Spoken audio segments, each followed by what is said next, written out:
Taken. This is Nika, and here at Leap Taken, I talk about all things witchy, craft related, law of attraction, manifesting, esoteric, and everything else in between. And I'd like to talk a little bit about how to reset your magical life. So, this video is for you if things are stagnant. It's not that you're disconnected, it's not that you've lost your way. It's more like things are stagnant. Yeah, you've got the things, you've done the spells, the rituals, the charms, and everything is sort of just humming along, but maybe it just feels stagnant. It's not, you don't feel challenged anymore, or magically speaking, spiritually speaking, or you're just not being fed as much. You don't, whatever you're doing, you're working on, and you just feel like you just need a reset. Like, let's just redo this all over again. But maybe you don't want to get back to 101 to basics, but you like a reset. So, this is your video. This is for you. I have been here. This is something that happens to me somewhat fairly often. It's not quite burnout, although I've experienced that. But this desire to just want to like get back in the deep end of the pool, get back, swim to the deeper part and just submerge myself and just, I don't know, just soak it all in, that sort of thing. I feel like I've been on a shallow end too long and I need to go into deeper water. So this is this video is as much as for you as it is for me, is my point. So anyway, um, I have a video called referencing magical burnout and how to sort of get past that, where it's a little bit more deeper, where you feel totally disconnected from the goddess, from the act of magic. This is where it's been days, weeks, months, maybe it's been a year since you've done anything.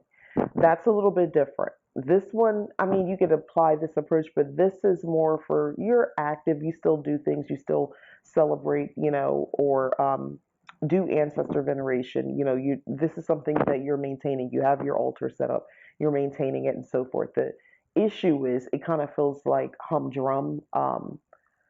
You're not getting the feeling you need to get to kind of continue going. You're getting bored with it, right? So let's talk about resetting. Um, okay, so let's recognize first, what is it that's bugging you, because it does matter if it's a thing of you just not interested or you're going through the motions, but it doesn't pique your interest like it used to. Okay, so in that type of situation, well, you want to address it a little differently versus if you're just always distracted. It's not that you don't want to do a spell, it's not that you didn't want to participate in a new moon ritual, it's not that you don't want to, add pages to your book of shadows or your grimoire or your magical journal. It's just that every time you think you're going to do it, something distracts you, whether it's your phone, the internet, the social media, friends, family, kids, the husband, wife, boyfriend, so forth and so on, friends, TV, if I haven't already said that, because that happens with me sometimes. But if you are in a situation where the distractions are coming up, there's a different way, obviously, to handle things. And then there's stress. If you're always stressed and you know enough to know you need to ground yourself before doing magical workings, before taking part in a ritual, you know that you're like on a 10 and you need to ground yourself, but it just ain't happening. You just stressed. There's a different approach. And of course, if you're just busy, there's like no time. We're not talking because of distractions and stress. I mean, you're busy. You are at work, you're working from home, you're tied to a computer, you can't break away. And then you got kids, you got family, you got responsibilities, all that sort of stuff. Especially for those who are working overtime, multiple jobs, and kids, and whatever else you're doing. Um, Sorry for if you hear that background noise. My neighbor is having something delivered. But anyway, um, yeah, so that's a different approach to handling that as well. So for all of these things that I said, to me, a ritual can make a world of difference. Ritual, yes. So a simple rededication. Now, no one can tell you how often you can do a rededication. When I mean a rededication to being a witch, to being a magical practitioner, just a rededication. And this could be as elaborate as you'd like it to be, but ultimately what you're going to do is the main things that you want to include. Everything else is whatever you need it to be, but you want to include writing something that you're going to read aloud, basically, rededicating yourself. Why do you want to, dedicate your life to witchcraft? What is it that you get out of it? And what do you plan on giving back as well? So you want to write that sort of stuff out. You're going to want to do a thorough cleansing, physically speaking, and then metaphysically speaking as well, spiritually speaking.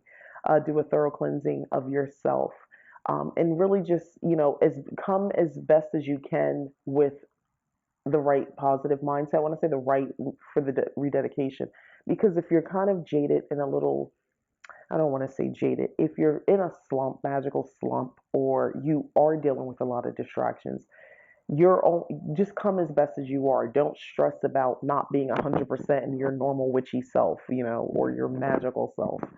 Um, give yourself that grace and come into the ritual and just go through the ritual and feel what you can feel as best as you can.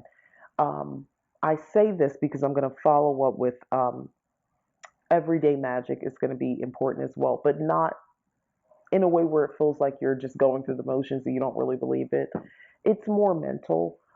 So just making a point when you wake up in the morning to think about something to be grateful for, something to be thankful for, instead of distractions, worrying about what's going on. I mean, this is your first thought before, as soon as you or before you open your eyes, as you're waking, begin to think about gratitude. Begin to think about what is it that you can say that you're, and if the answer is always, I woke up, that's fine too. That's magic, by the way. That's building on something, because that sets the tone for the rest of the day. And that allows the universe to understand that you're coming from a place of gratitude. So you're aligned and you're in a flow and attuned with the universal, um, I want to say, energy cycle, because that's a whole thing. I'll get into that conversation in another video. But anyway, yeah, you just basically want to have, again, never underestimate coming from a place of gratitude. It can change everything. So there's that. And just a quick side. I know that someone I know, they said they weren't diagnosed by a doctor, but they said they were going through a depression. Um, People they know said they were going through a depression. So a person that they knew, someone else said to them, you know what can help with depression a lot of times? Volunteering. Why don't you go volunteer with, the boys club or whatever? It was like, younger teenage males, and maybe you can, you most likely will get value out of helping them. Being generous with your time and volunteering and that sort of stuff can do wonders for you. There's a lot that you get back from that. So, in that very mundane way, also in a very metaphysical way, when you are aligned with gratitude, thankfulness, and you're receptive to all anything else that comes, because that's what you become, more receptive, and that's what you're telling the universe. That's a very positive thing. And then there's a lot of things to get excited about, because you begin to realize that, okay, well, if I could just maintain this, if I could just do this, imagine the things that you can do, not only for yourself, but even for others. Again, which kind of feeds more into the gratitude thing. But anyway, that's just an aside. But rituals in general, I think, are profound, sacred activities. They are wonderful acts of spirituality. And I think that they can align us with the universe, with the divine, with our higher selves.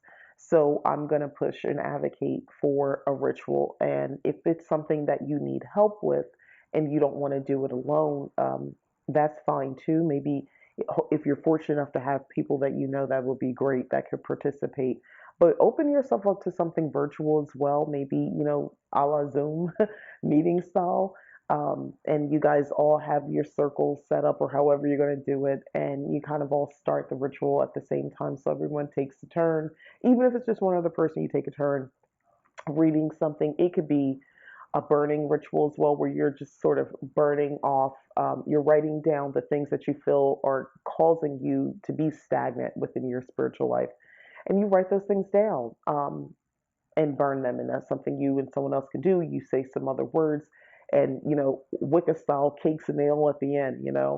It could be whatever you want it to be. But again, just remember the main things I talked about that you want to have in your ritual for rededication. Now, back to the everyday uh, magical magic that you can do to kind of help you with resetting. Again, I talked about the gratitude thing. The other thing is, of course, the simplicity of the shower ritual, where you're basically just imagining anything that's causing you to be stagnant, anything that's causing you to worry or to block you in any way. Um, you rinse that off. So you're just basically imagining that's happening using your, higher mind, your third eye. You're doing this. Obviously, a little bit more detail into it, but hopefully, you get the gist. That's one of the things that you can make a point to do every morning. Holding, carrying crystals on your body, on your person, I think is super helpful as well. Um, Remembering to charge those crystals, by the way, but yes, carrying those can be super helpful because the crystals can help bring that energy shift that you need to kind of get you out of this stagnant way. If you are in a position, yes, I know we're in a panoramic, panoramic. Yes, I realize that, but even still, that we're in the middle of a global pandemic, if it's possible for you to find a place to go to that resonates with you as spiritual, then go to that place. So for some of us, it could be the beach. For some of us, it could be just our own backyard, a corner in our spot, just somewhere outside. It might be a church for some people. It might be the steps of a church. It might be the cemetery. It might be the local park or the botanical garden or whatever. If it's possible for you to be in that space, I would encourage you to go to that space. Be careful, take precautions, mask, social distance, all that I understand. But I would tell you to do that. If you are in a position to go even further than that, and if, for you it's the mountains and you just need to go into the mountains, then go to the mountains. Just take the necessary precautions and travel there. And go, if that's something that is possible for you, if being around certain type of people with certain energy, I have a very good friend where she is my person. We always say who's your person, and regardless, marriages, kids, all of that sort of stuff, she will always be that person for me. So if I ever really felt, and even though she's not into, she's receptive, but she doesn't actually practice witchcraft at this time. I hold out. Anyway, she is someone I could feel it would still be a step in the direction of me resetting my spirituality or my magical life, not my spirituality. Me resetting that because I would get fed with a certain type of energy that would help me and elevate me so that I could, continue on with my magical journey. Just being in it. For some people, it could be your mom, your dad, or or visiting your kids if they're older, or whatever the situation is. They don't have to be people who practice magical lifestyles, but the point is they do something for you, which kind of frees up your heart a little bit more, frees up your thoughts, your mind, um, basically, so that you can tap more into the magic that you've done and get joy from it and get excited about it again. So there's okay, so those are just some of the things off the cuff that I would say to reset. Look at the burnout video. I go a little bit deeper, but all of this, regardless, a lot of times shadow work is necessary. Even if you felt like you've done the necessary shadow work, we're living, actively doing things, having experiences. So, yeah, you might have resolved that, in recognizing parts of your shadow self from the things from your childhood, from the things from your early adult years. Okay, but you got divorced last year, or you're contemplating divorce now, or you just had a kid. Like, so much has happened since.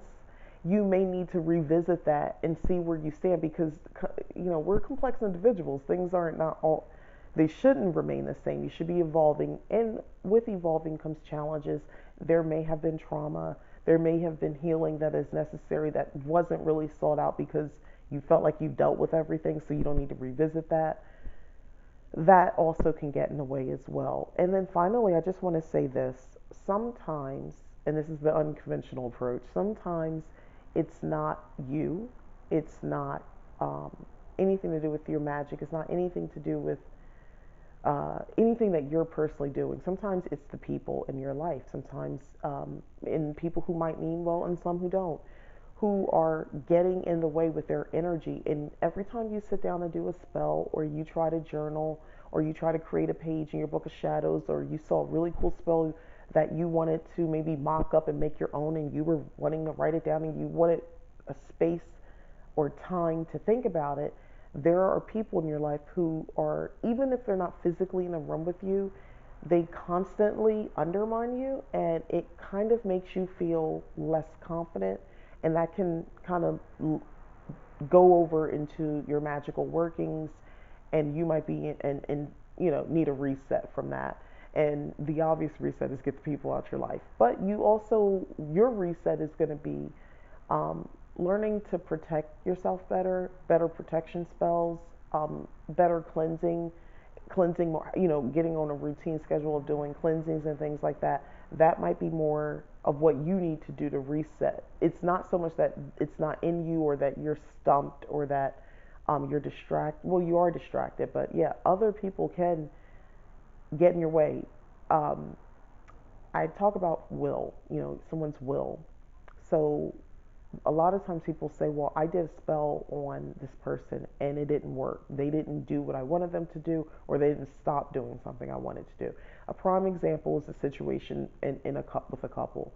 One person wants the other person to, be more this, be more that, and less of this and that, whatever they deem negative. Let's say they're always out, or they're infidelity, or they're always online, or gaming or something. I don't know, whatever it is, they want to stay with the person. It's not about that. It's just a situation of them feeling they want that behavior to change, and they want them to be more involved in their life, and share their interests and all that sort of stuff, right? Okay, so you do the spell, and it's like you thought you did everything right and it didn't work. Well, the reality of it is everyone has will, and in the same way that you're fueling your magic, you found energy, but you're willing it so, they're also willing it so. They're very comfortable, they're resolute, and this is where they want to be. And people can, even though they don't practice magic, they can still, their will can still carry them forward. It can still work sort of like as a block